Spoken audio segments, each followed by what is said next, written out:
May I come in madam? হ্যাঁ বাসু, আসুন, বসুন। Thank you. কি ব্যাপার? এই যে ম্যাডাম, পিএম রিপোর্ট এসে গেছে। গুড। কি লেখা আছে রিপোর্টে? রিপোর্টে বলা হয়েছে ম্যাডাম, কোনো একটা ধারালো অস্ত্র দিয়ে ভিকটিমের গলার নলিটা কেটে ফেলা হয়েছে এবং অতিরিক্ত রক্তক্ষরণের ফলে তার মৃত্যু ঘটে। এছাড়া ভিকটিমের শরীরে আদার্স কোনো ক্ষতচিহ্ন বা চোটাঘাত নেই। কিন্তু কিন্তু কি? কিন্তু ম্যাডাম, খুনটা হয়েছে রাত 2:30 থেকে 3:30-এর মধ্যে। সে কি? কিন্তু মৌসুমী যে আমাদের বলেছিল ওরা ভোর 4:45 থেকে 5:30টার মধ্যে এসেছিল।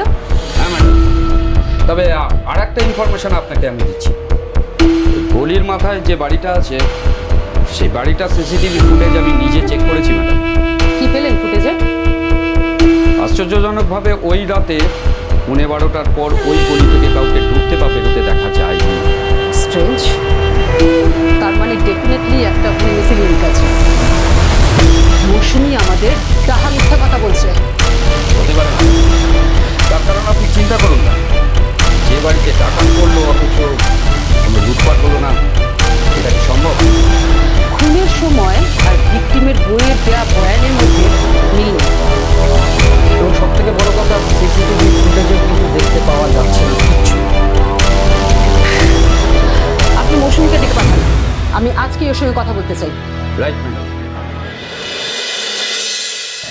সেদিন রাতে ঠিক কি কি হয়েছিল সব সত্যি কথা বলুন। কতবার বলবো? বললাম তো ডাকাত পড়েছিল। আর সে তো অনেকবারই বলেছে, কিন্তু ডাকাত পড়লো অথচ কোনো লুটপাট হলো না, এরকমটা কেন?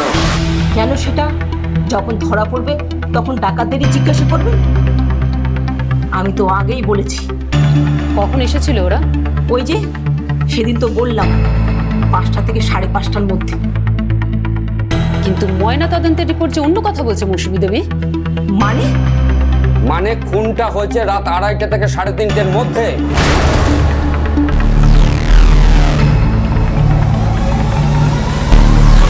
কি হল? চুপ করে রইলেন, উত্তর দিন।